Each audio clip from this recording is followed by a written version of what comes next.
kembali lagi bersama saya Andre Giawa, hamba Kristus Yesus. Pada kesempatan ini saya akan membahas satu topik, yaitu menyikapi pandemi COVID-19. Melalui video ini saya harap banyak anak-anak Tuhan secara khusus dan masyarakat Indonesia secara umum yang dihiburkan, dikuatkan, dan juga memiliki sikap yang positif untuk dalam hal menyikapi COVID-19 ini. Sampai pada hari ini, tanggal 1 April 2020, pandemi COVID-19 masih menjadi topik utama di dalam pemberitaan media massa. Berbagai tindakan pencegahan telah dilakukan seperti menjaga jarak sosial, isolasi daerah, penyemprotan disinfektan, kemudian cuci tangan, dan lain sebagainya. Ya. Lalu kemudian juga pandemi COVID-19 ini telah menimbulkan berbagai macam masalah, ya, terutama juga di dalam hal masalah psikologis, ya, misalnya itu takut, ya, khawatir, gelisah, paranoid, ya. Jadi tidak sedikit yang paranoid terhadap keluarga sendiri, paranoid terhadap teman, paranoid terhadap situasi keadaan, dan juga benda-benda. Ini adalah masalah psikologis yang diakibatkan oleh pandemi COVID-19 ini. Nah, kerugian pasti sangat banyak. Saat ini memang belum dihitung berapa, tetapi saya yakin kerugian yang kita alami khusus di Indonesia pastilah banyak. Nah, lalu bagaimana sikap kita sebagai anak Tuhan menyikapi masalah ini, supaya kita tidak juga salah langkah dan tidak menjadi jemaat Tuhan yang bersungut-sungut. Nah, saya akan men-sharingkan hal ini untuk kita semuanya. Untuk menyikapi hal ini, kita akan membaca satu ayat Alkitab yang ditulis oleh Rasul Paulus di dalam 1 Korintus pasal 10 ayat 13. 1 Korintus 10 ayat 13. Saya akan bacakan untuk kita semua. Bapak Ibu juga bisa membaca di Alkitabnya. 1 Korintus 10 ayat 13, demikian firman Tuhan. Pencobaan-pencobaan yang kamu alami ialah pencobaan-pencobaan biasa yang tidak melebihi kekuatan manusia. Sebab Allah setia, dan karena itu Ia tidak akan membiarkan kamu dicobai melampaui kekuatanmu. Pada waktu kamu dicobai, Ia akan memberikan kepadamu jalan keluar sehingga kamu dapat menanggungnya. Ya, demikian pembacaan firman Tuhan, dan saya akan merenungkan ayat ini untuk saya sendiri dan juga untuk saudara-saudara yang menonton video ini. Surat Korintus ini ditulis oleh Rasul Paulus, dan seperti yang kita tahu, Paulus adalah seorang rasul yang hidup dalam penderitaan sepanjang melayani. Ya. Jadi sepanjang pelayanan Paulus, dia hidup di dalam penderitaan yang luar biasa. Nah, beberapa kali Paulus menggambarkan penderitaan yang dialaminya, dihadapinya di dalam pelayanan, ya, seperti bahaya kelaparan, didera, dicambuk, bahaya maut, dan lain sebagainya. Dan beberapa peristiwa juga yang mengancam nyawanya seperti kapal karam, ya, dan berbagai macam penderitaan yang dialami oleh Rasul Paulus. Nah, sehingga ketika kita membaca 1 Korintus 10 ayat 13 ini, seyogianya kita sudah bisa menangkap pesan Tuhan secara langsung. Ya. Kata-kata yang digunakan Rasul Paulus juga adalah kata-kata yang sangat mudah dimengerti. Nah, dalam ayat ini Paulus sedang tidak berfilsafat atau sedang memberikan motivasi belaka, tidak, ya. Jadi benar-benar ini adalah kalimat-kalimat sederhana yang dapat dimengerti dan juga terukur. Nah, dalam ayat yang kita sudah baca tadi, yaitu 1 Korintus 10 ayat 13, setidaknya ada 3 kebenaran yang saya seringkan untuk kita bersama. Yang pertama adalah pencobaan biasa. Ya, pencobaan biasa. Nah, jadi Paulus mengatakan bahwa pencobaan apapun yang kita hadapi, pencobaan apapun yang datang dalam hidup kita, rupanya itu adalah pencobaan biasa yang tidak melebihi kekuatan kita sebagai manusia. Ya, jadi pencobaan biasa itu yang pertama. Nah, jadi hal ini merupakan refleksi pengalaman hidup Paulus bersama Tuhan. Sekali lagi bahwa Paulus tidak sedang berfilsafat. Dia sedang tidak memberikan sebuah motivasi, ya. Tetapi dia sedang merefleksikan pengalaman hidupnya bersama dengan Tuhan. Jadi kata-kata Paulus dalam ayat ini juga adalah refleksi iman Paulus selama melayani Tuhan. Bahkan bisa dikatakan kalimat Paulus dalam ayat ini adalah pengalaman langsung dari Paulus sendiri. Pengalaman langsung. Sehingga dengan demikian bukan sekedar filosofi belaka. Ya. Bukan sekedar cita-cita yang mungkin saja bisa dicapai suatu saat kalau diusahakan, bukan. Tetapi ini merupakan pengalaman Paulus bersama dengan Tuhan. Jadi justru Paulus sudah mengalaminya. Ya. Nah, sehingga akhirnya kita bisa melihat bahwa tidak ada pencobaan yang luar biasa atau di luar batas kemampuan manusia. Jadi dalam pengalaman hidupnya, Rasul Paulus berkesimpulan bahwa semua pencobaan, masalah yang terjadi dalam hidup kita adalah hal biasa di mata Tuhan. Hal ini mematahkan keyakinan umum bahwa masalah yang kita hadapi itu relatif berat. Bagi saya berat, bagi yang lain biasa saja. Nah, saya cukup meyakini keyakinan ini awalnya.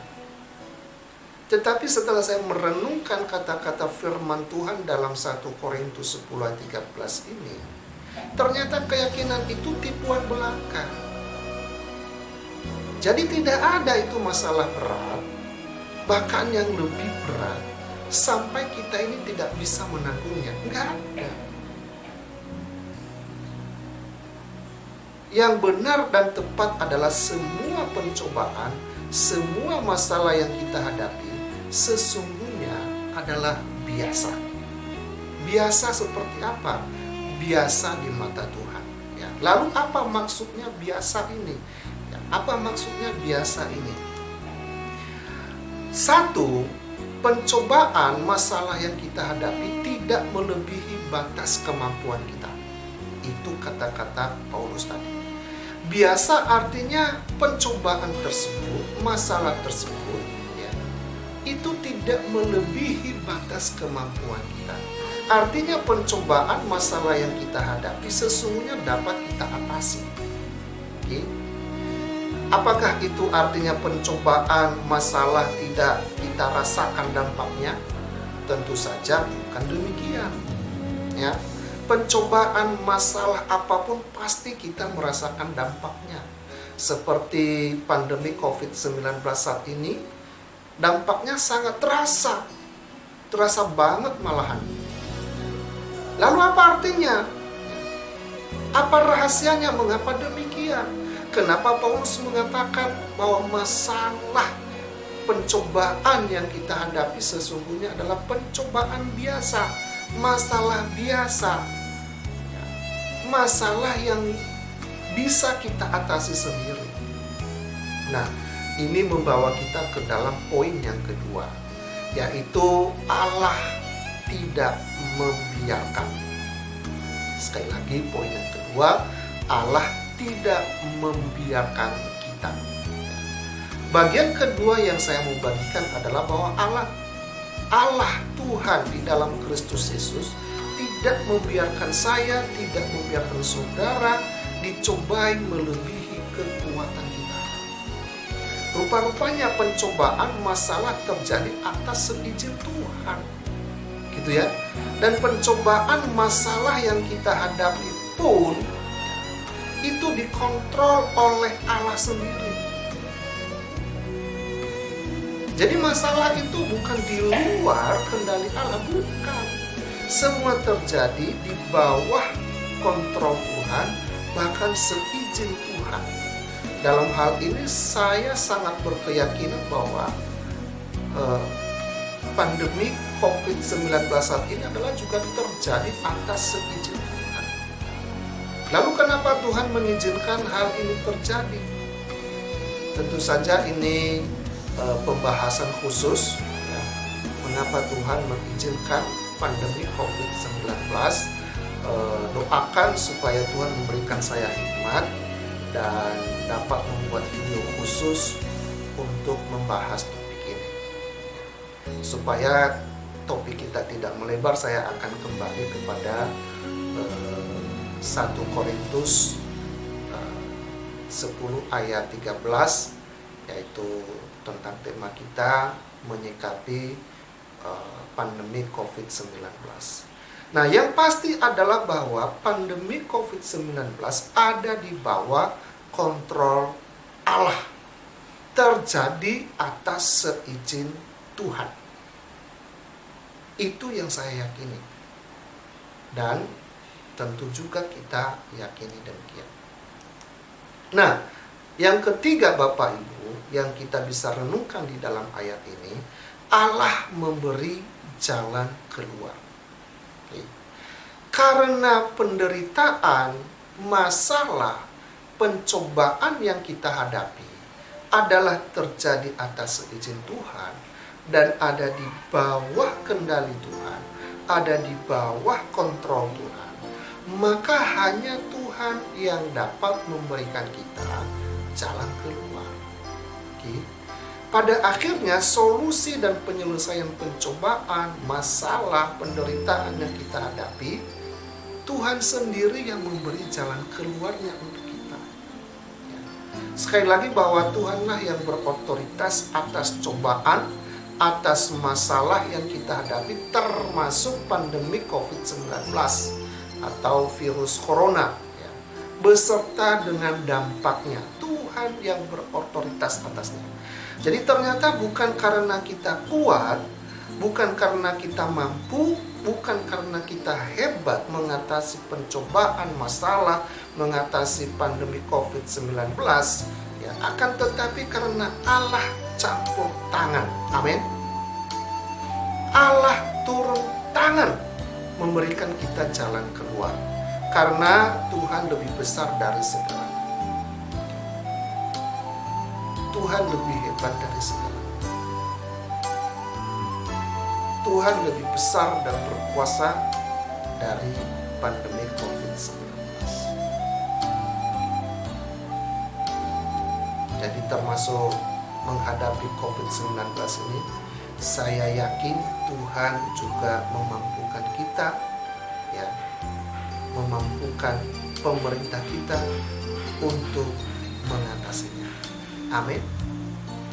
Kita harus yakin, kita harus percaya Tuhan pasti memampukan kita. Tuhan pasti memberikan kita jalan keluar. Tuhan pasti memberi jalan keluar kepada pemerintah kita untuk mengatasi pandemi COVID-19. Sebagai penutup dari renungan singkat ini Bapak Ibu sekalian, pertama, menghadapi pandemi COVID-19 ini atau menyikapi pandemi COVID-19 ini, janganlah kita takut, jangan kita gentar. Ya. Cobaan dan masalah ini adalah di bawah kendali Tuhan. Pandemi COVID-19 ada di bawah kontrol Tuhan. Dengan yakin kita katakan, yang kedua sebagai penutup, dengan yakin kita katakan bahwa kita bisa melawan virus ini. Kita bisa menang atasnya. Maka perlu kita menaati juga anjuran-anjuran pemerintah kita. Karena melalui anjuran tersebut Tuhan bekerja memberi kita jalan keluar. Jadi semua anjuran pemerintah yang saat ini telah ada, mari kita lakukan bersama. Karena melalui itu Tuhan bisa bekerja. Tuhan bisa pakai itu supaya Tuhan memberikan kita jalan keluar bebas dan menang atas pandemi COVID-19. Kemudian yang ketiga, sebagai penutup, kita perlu mendoakan pemerintah kita. Kita mendoakan tim medis kita supaya Tuhan memampukan mereka mengatasi, mencegah penyebaran COVID-19 ini supaya tidak meluas. Berdoa untuk pemerintah. Doakan tim medis kita supaya Tuhan melindungi mereka, menjaga mereka. Yang keempat, Allah yang kita sembah adalah Allah yang setia. Dia pasti menolong kita melewati wabah COVID-19. Saya yakin itu. Dan bukan hanya pandemi COVID-19 ini, juga semua masalah pencobaan hidup kita. Ya. Pandemi COVID-19 ini hanya satu dari sekian banyak masalah yang kita hadapi. Tuhan campur tangan atas semuanya. Oke. Jadi yang kelima, jangan pernah takut. Sekali lagi, berserahlah kepada Tuhan dan ikutin anjuran pemerintah. Jadi itu yang bisa saya sampaikan.